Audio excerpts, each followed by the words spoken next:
जन्म माटी आसी पहुंची दादन मृतदेह।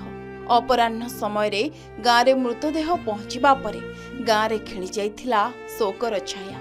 के निजर बापा तो आउ किए रोजगारिया पुओ हराई तांको परिवार लोके म्रियमाण होई पड़िछंती। कांद बोपाली रे कंपे उठुची पूरा गाँ। आंध्र प्रदेश बालिकोरमा ठारे एक पथर कुआरी रे होइथिबा अघटन रे मृत व्यक्तिंक मृतदेह आज निज जन्ममाटी रे पहुंची। परिवहन मंत्री विभूतिभूषण जेना और मत्स्य पशु संपद मंत्री गोकुलानंद मल्लिक मृतकों गाँव में पहुंची मृतकों परिवार को भेटी समवेदना जणाइछंती। दिगपहंडी ब्लॉक रो चसा निमखंडीर दंडपाणी बाड़त्या और बांगराड़ा गाँवर बनमाली बेहेरा रोजगार करने आंध्र प्रदेश बालिकुरमा अंचल को जाइथिले। गतकाली बालिकुरमा ठारे थिबा पथर कुआरी रे काम करिबा समय रे अघटन हेबा फलरे बनमाली और दंडपाणी मृत्यु होइथिला। सेहीपरि धराकोट अंचलर भास्कर बिशोई और संतोष गौड़ गजपति मोहना अंचलर टुकुना दलई और मूसा जेना मध्य सेही पथर कुआरी रे काम करुथबा बेले मृत्यु होइछि। अघटन घटिबा परे गंजाम जिला प्रशासन पक्षरु 3 जणिया टीम घटनास्थल रे पहुंचीथिला। गंजाम और गजपतिर मोट 6 जण ओडिया श्रमिकक मृतदेह को नहीं गंजाम अभिमुखे बाहरीथिला टीम। प्रथमे दिगपहंडी मेडिकल रे पहुंचीबा परे सेठारे गजपति जिला मोहना स्थानीय प्रशासन को 2टी मृतदेह हस्तांतर करा जायथिला। एहा परे धराकोटर प्रशासन को 2टी और दिगपहंडी प्रशासन को 2टी मृतदेह प्रदान करा जायथिला। घटनास्थल रे 6 जनक मृत्यु होइथिबा बेले 8 जन आहत होई विभिन्न मेडिकल रे भर्ती होइछंती।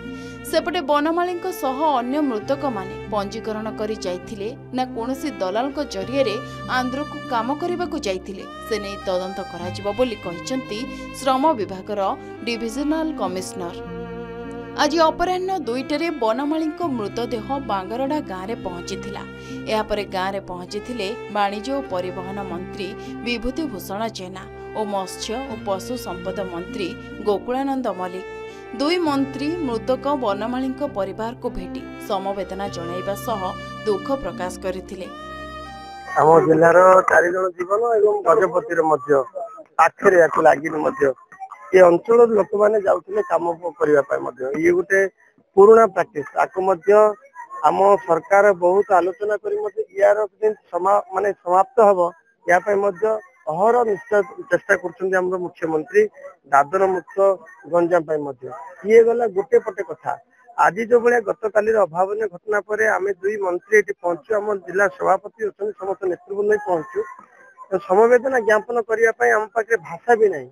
एपटे देखिले दिव्यांग बापा बापा भगवान बेहरा कथा शुणिले आहरी गोटे जात होनी माँ बाहुनी बाहुनी कहते आमको पिठे नहीं था भेंडा पुओ पलैला एवं आउ 2 पुओ सुराट रे भी अच्छा कथा बुझापी पाखे ना परिवार सहित मिशिलु अत्यंत दुखद कथा परिवार भांगी पड़ी भेंडिया पुओ से बाहा बोधे मासे 2 मास भर बाहा अत्यंत से भांगी पड़ते आम समवेदना ज्ञापन प्रिय मुख्यमंत्री मोहन चरण माझी सहायता राशि घोषणा कर जिते सहायता देर आज जो भली भाव में धैर्य हरा होती आम जगन्नाथ मंदिर प्रार्थना करवा धैर्य दिंतु साहस दिंतु शक्ति दिंतु यही दुखद समय भगवान ही आश्रा करवा उचित।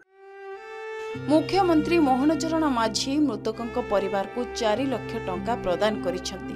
किभली घटना घटिला से नहीं तदंत करने निमंते स्थानीय प्रशासन को कहुଯାଇଛି। मुख्यमंत्री सहायता को छाड़देले राज्य सरकार पक्षरु जहा आवश्यक ताहा परवर्ती समय जोगाई दियाजिबो बोली कहिसेंती 2 मंत्री।